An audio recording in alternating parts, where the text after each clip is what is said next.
At the end of the day, like really understanding like why you're doing something and having a really strong foundation, and then that personal belief that comes from having a value set, like all of that can be wrapped into your endurance pursuits. It can also be wrapped into like your entrepreneurial pursuits. It can also be wrapped into like just how you live your life and how you carry yourself on a day-to-day basis.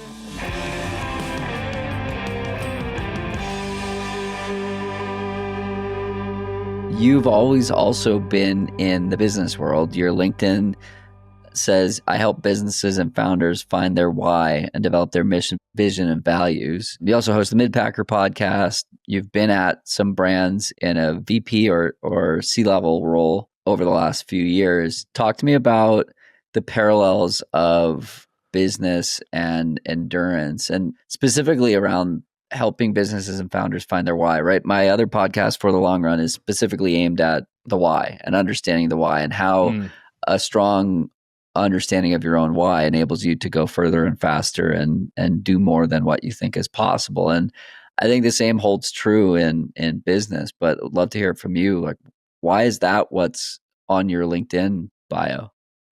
Yeah, so I'll start with something that I've said for the last, like, say, decade in general when it comes to business, especially on the marketing side of things, is like consistency over time equals success, right? Like, and then that holds true in endurance. So I think like if you can show up every single week, put in X amount of work and stay healthy, then man, you're going to see some gains, right? You're going to see some things happen, right? And the same thing is true in business. And I learned this because I started a company with 4 of my really good friends.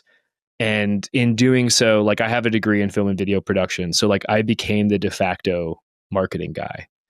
And then in this process of building this brand, like I just kind of earned, I don't want to be like I earned an MBA, but I earned an MBA in the School of Hard Knocks. Like I didn't go to a school to learn these case studies in business and like how to operate a business. Like I learned from failing forward every single day.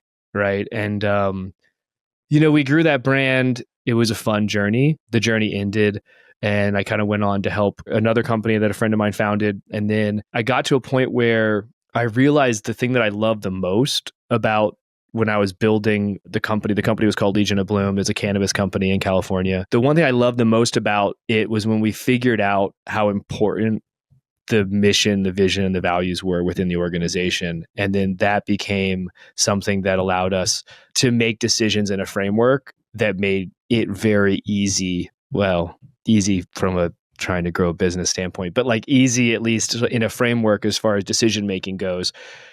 And I realized after that journey ended that was the part that I really enjoyed, was establishing, honing, and developing the company culture within the organization. And so that's kind of something that I've been on a journey through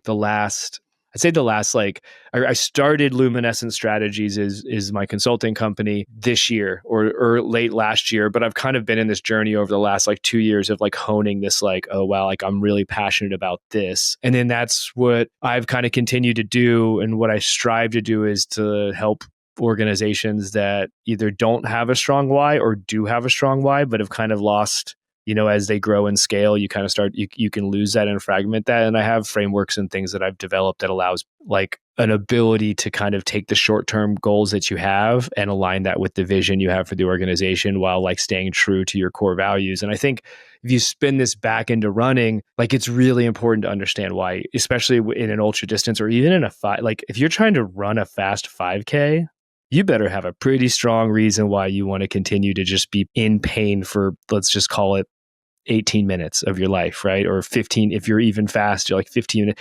Like that shit's hard. You know what I mean? And so at the end of the day, like really understanding like why you're doing something and having a really strong foundation. And then that personal belief that comes from having a value set, like all of that can be wrapped into your endurance pursuits. It can also be wrapped into like your entrepreneurial pursuits. It can also be wrapped into like just how you live your life and how you carry yourself on a day-to-day basis. I want to press on the ability to explore this within a business, because so often in business, people are obsessed with the bottom line and they're obsessed with like what's in front of their nose.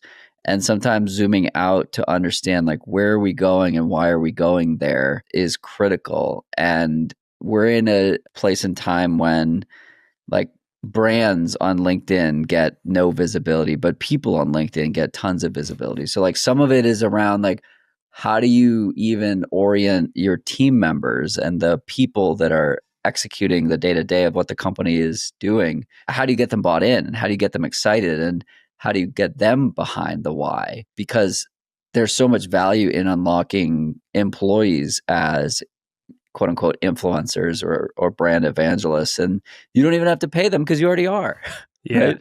No, 100%. I mean, I think something that I learned when we were building my previous organization is that like everyone, and we did everything. We did manufacturing, distribution, production, and then we ran the brand. So we did sales for the brand too, and we did marketing for the brand. And I realized that like everyone got it. And it was because of a handful of core members of our organization that really like lived out the values of our company prior to even putting them on paper. And I think what happens as companies scale is like mission, vision, values. It's like so tripe. It's such a it's like company culture, like all this stuff. It's so like I mean I can't even come up with the right adjective to describe like how woo it sounds. At the end of the day, like what you end up with is it's not a nice to have. It's like a necessary part of growth and scaling an organization. It's literally a growth hack. And to your point, like if you're working for a company and you feel like you're valued, and if you're working for a company and you feel like those values, you align strongly with the values that are inherent in the organization, it's not a clock in, clock out job for you. Like it's something that you can get passionate about. And that's what's really important about articulating that within an organization, making sure you have a strong nucleus around whether it's the founder or the C-suite that understand what those core values are and then can incept those core values into the rest of the team. Because what you end up with are these people who like, you don't even have to ask, like, as soon as you ask, you know, it's like in America, like they don't really do this in other countries, but like the asking like what you do is like a thing that we do here in America. You know, it's like one of the third questions you'll ask somebody when you meet them for the first time is like, oh, what do you do for work? Right. And if you ask someone who's a part of an organization that really values the work that they're doing, like, man, like you can tell that they're just like, you can tell that they love what they do and they love why they do it. And it's not that like, it's not really what they do. It's more why they're doing it and why the organization exists is what people really get behind, as opposed to being like, yeah, like I'm a mortgage broker. Yeah. You know, like I just write mortgages and then I do these other things that I'm really passionate about. Right. So it's like, I don't know. I as far as like how you get the team involved in that, that can be very personal to the organization. But at the end of the day, the values that you have for your organization can't just be something you write on a piece of paper and that are highlighted on your website. It has to be something that's really like inherent in how you operate and how you act and how you communicate inside and outside. Outside to say your audience or your customer base or your client base, and then inside as far as like how you treat the people that work for you. And I think it's really important. Like I think a culture first organization is going to have, I mean, I've seen it. They have higher retention.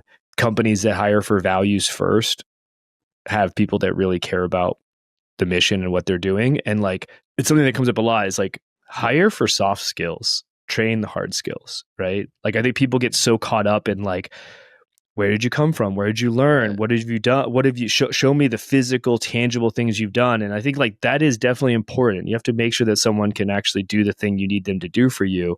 At the end of the day, a lot of people have those skill sets, and it really just comes down to like, how are they aligning to the values that you want represented within your organization?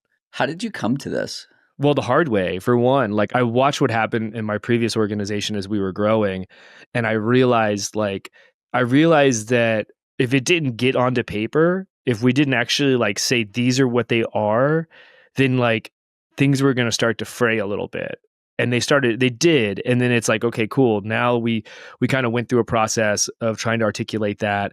And what it really did for us was allow us to put a real focus on the brand. Because prior to that, the mentality between a lot of my founders was like, oh, we need a product for everyone.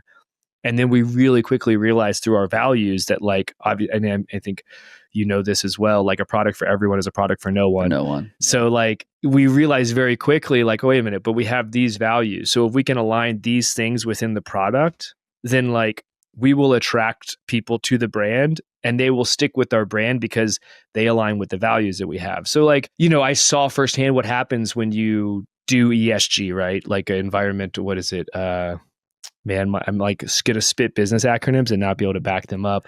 But like we wrapped environmental give back behind our product. So like if you bought our product, we would donate to these not-for-profits that were doing work around certain environmental causes that we aligned with. Like I literally saw retention in our customer base go up like 20%.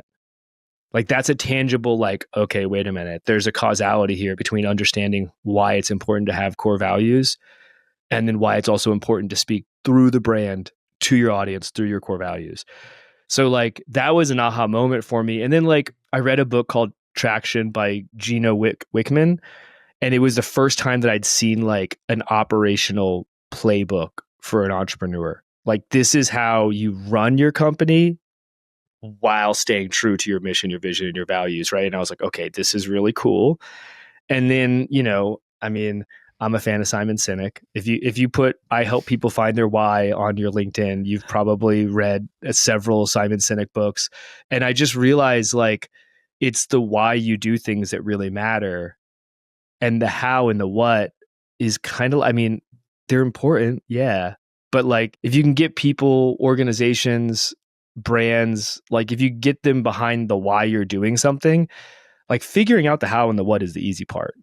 You know, like it just kind of comes naturally because there's alignment between values. And once you kind of have that, and like you'll see that like even when you create a friend group, if the friend group is aligned between values and things that you really care about, like it's going to be you're going to have really strong relationships with those people, you know? So I don't know, like it was kind of a trial by fire for me, and like being an entrepreneur for a really long time and realizing like, I mean, the product is cool, you know, product is kind of sexy, but like really it's that esoteric shit, man, you know, like the whole like how do you get someone to go the extra mile for you? Well, first you go the extra mile for them, right? And it's kind of like that whole like give and take. And that's kind of my kind of philosophy behind building company culture is like articulate your values, live by your values. Sometimes you have to work really hard and then sometimes you have to play really well. And you need to do that within your organization.